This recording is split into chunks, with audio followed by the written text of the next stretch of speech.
여기서 이용표 해설위원님이 이런 이야기를 합니다. 축구협회가 진짜 열심히 뒤에서 일을 하고 있고, 축구협회가 접촉한 감독 중에 한 명은 클로급 감독과 접촉을 하고 있다, 이렇게 얘기가 되고 있고, 여러분들이 들으면 깜짝 놀랄 만한 감독이 얘기가 되고 있다라는 이야기를 했습니다. 근데 제시 마치는 돈을 못 맞춰줬는데 클로급 감독은 연봉을 도대체 어떻게 맞춰주는 것이며, 클로급 감독이면 적어도 챔피언스리그로 우승했거나 적어도 분데스리가랑 프리미어리그로 우승했던 감독이어야 되거든요.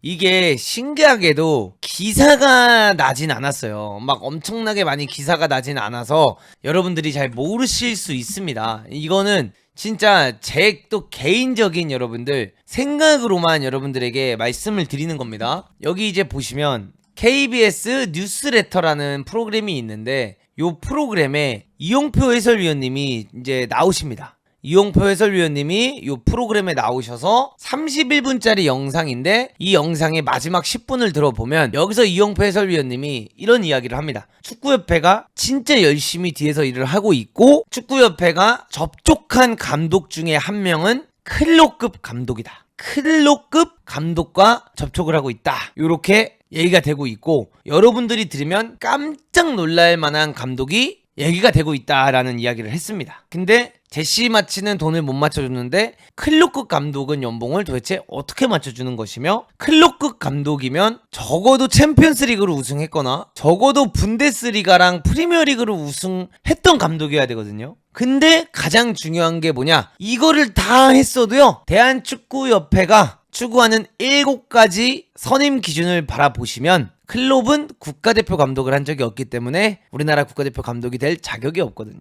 그러면 클롭급 감독을 모셔와도 의미가 없다라는 겁니다. 왜? 우리나라가 뽑은 7가지 기준에 적합하지 않으니까요. 그렇잖아요, 여러분들. 무리뉴도 못 오는 거예요. 가르디올라도 못 와요. 클롭도 우리나라 대표팀에 자기가 연봉 깎고 오겠다고 해도 위원회에서 못 데려와요. 왜냐? 7가지 충족합니까? 안 됩니다. 그럼 안 돼. 이래야 되잖아.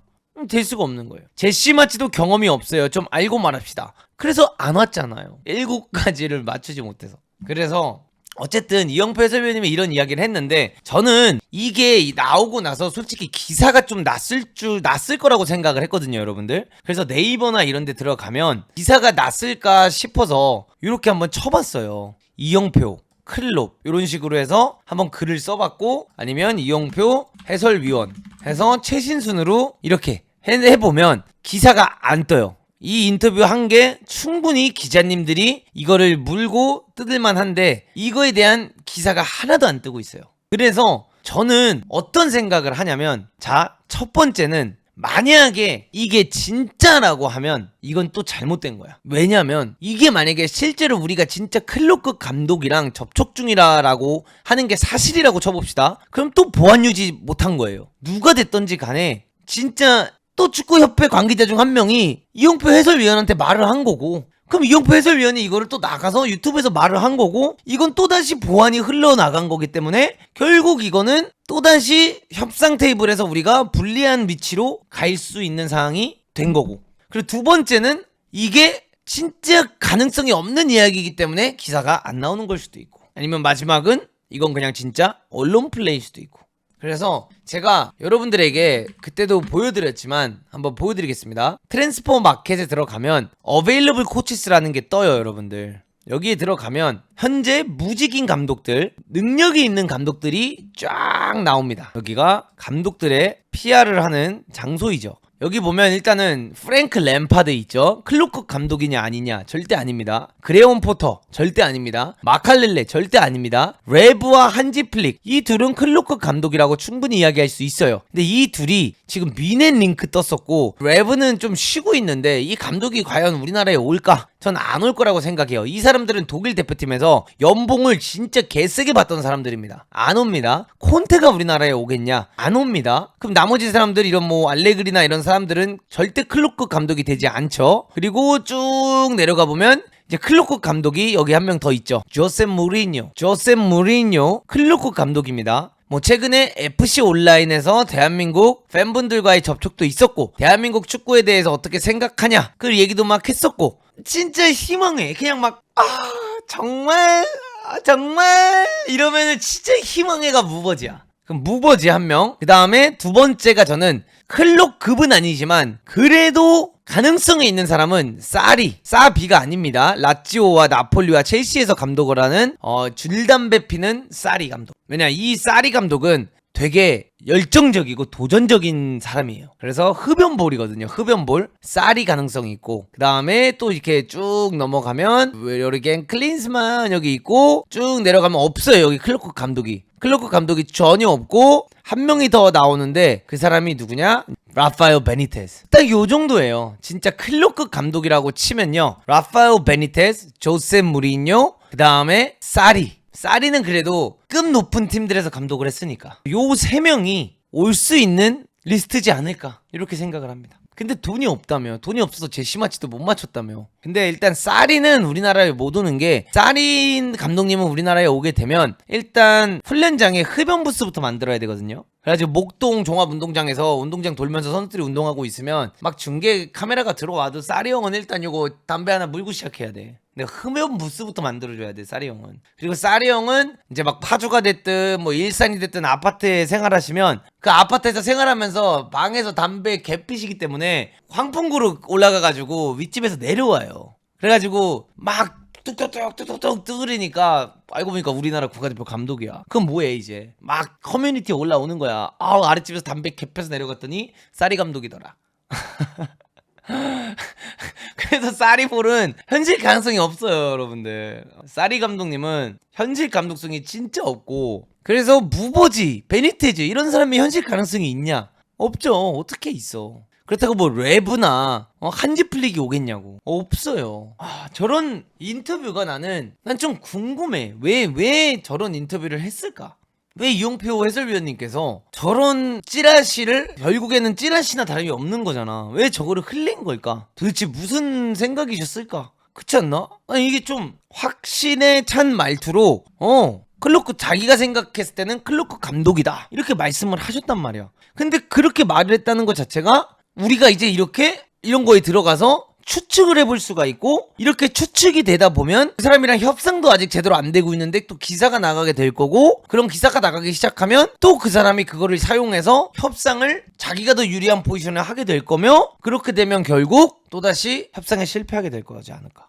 그리고 정혜성 위원장님이 요런 인터뷰를 하셨어요. 충격적인 건 어제 그러니까 이게 우리나라 축구협회는 항상 이래. 이렇게 뭐 긍정적인 거 하나 흘리고 나잖아. 바로 다음날 부정적인 게 나와요. 기네시가 3년 계약했다 하니까 들어본 적 없다. 제시마치 1순위다 하니까 캐나다가 데려갔다. 이영표 해설위원님이 클로크 감독 얘기하고 있다 하니까 임시감독 김도훈. 이렇게 하나씩 이렇게 주고받거든요. 그래서 여기 이제 보시면 여러분들 이렇게 나옵니다. 자, 대한축구협회를 향한 비판이 쏟아지는 상황에서 오늘 긴급 7차 전력강화위원회를 가진 정혜성 전력강화위원장은 KBS와 통화해서 마시에 이어 카사스 감독도 협상에서 결렬됐다. 사실상 원점에서 재검토하기로 했다. 결국 김도훈 감독에게 6월 A매치를 부탁하게 됐다. 9월 A매치까지는 시간적인 여유가 조금 있다. 없어요. 여유 있다라는 생각 자체를 하지 마세요. 유럽도 시즌이 이제 끝나 지원자도 풀도 넓어질 것이니 새로운 후보군을 잘 검토해서 선임하겠다. 유럽 쳐다보지 말라니까. 왜 유럽을 자꾸 집착해. 아시아를 봐야 된다니까. 정 위원장은 기네시는 3, 4순위는 후보군에만 포함되어 있을 뿐 사실상 협상 대상이 아니었다라고 생각을 한다. 근데 1순위, 2순위가 결렬됐으면 3, 4순위에 있는 사람이 협상 대상이 되면 되는 거잖아. 뭐야 이게. 무슨 말이야.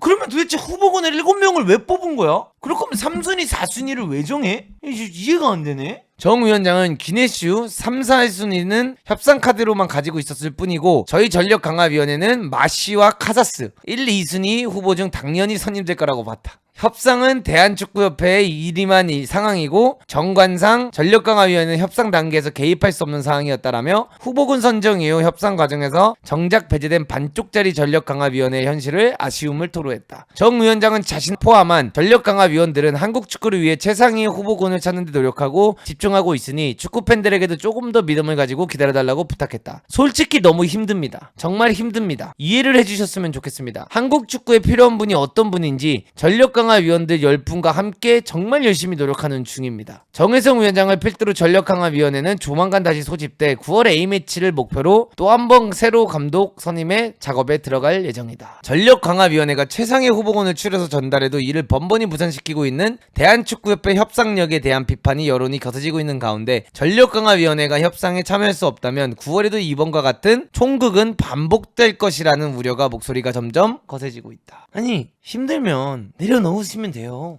왕관의 무게가 원래 무거운 거잖아. 근데 저는 그래요. 여러분들 축구협회잖아요. 죄송합니다라는 말 한마디가 그렇게 어렵나? 본인이 힘들다 이해를 해줬으면 좋겠다가 아니라 5월까지 하기로 했는데 협상들이 결렬되면서 할 수 없었고 귀네슈 감독을 데려오기에는 우리나라 축구와는 맞지 않는다고 생각을 해서 하지 못했다. 이번에 선임을 하기로 했는데 하지 못하게 되어서 정말 죄송스럽게 생각을 합니다. 이게 너무한 거 아닌가? 5월까지 뽑겠다라는 약속을 안 했으면 죄송할 필요가 없어요. 근데 5월까지 하겠다라고 했는데 결국 이건 못 해낸 거니까 이건 죄송한 게 맞아요, 팬들한테. 어쨌든 저는 뭐 클로크 감독이 온다 이거에 대한 사실 믿음이 별로 없습니다. 그 정도 급 감독이 카사스랑 여러분들 마시도 거절을 했는데 연봉 못 맞춰줘서 클로크 감독이 여기에 왜 오겠냐 이겁니다. 저도 힘들어요. 저도 유튜브 하는데 너무 힘들어요. 한국 선수들도 맨날 경기 중계해야 되고 이렇게 뉴스 나오면 뉴스 읽는 것도 힘들고 이제 시즌이 끝나서 더 힘들고 여러분들 그래서 노쇼 가끔씩 하면 이해해 주셨으면 좋겠습니다. 이거랑 뭐가 달라? 이거랑 다를 게 없는 거잖아. 저는 솔직히 이제 기대가 없습니다. 만약에 김도훈 감독님이 2연승하고 뭔가 아다리 잘 맞아가지고 좋은 축구 보여주시면 그냥 김도훈 감독으로 또 가려는 게 아닐까? 저는 이제 이 의심밖에 안 생겨요. 이러면 안 되는데 이제 의심할 수밖에 없어. 이제는 계속 찾는데 찾을 수가 없었다. 마침 김도훈 감독이 선수들과 좋은 리더십을 통해 좋은 카리스마를 통해 원팀의 모습을 보여주고 있고 이번 싱가포르전과 중국전을 보니까 흠잡을 데가 없는 멋진 경기력을 선보였기에 해외 감독을 아무리 접촉을 해봤지만 협상이 잘 되지 않은 관계로 북중미 월드컵은 김도훈 감독과 함께 가기로 했다. 나 근데 진짜 이게 이해가 안 가네. 김도훈 감독님은 애초에 임시감독을 할 거였으면 3월달에 하지 왜 또 이걸 6월달에 하냐? 이 일처리 능력이 이해가 안 가. 그때 당시 도대체 왜 황 감독님을 그럼 임시감독을 시킨 거야?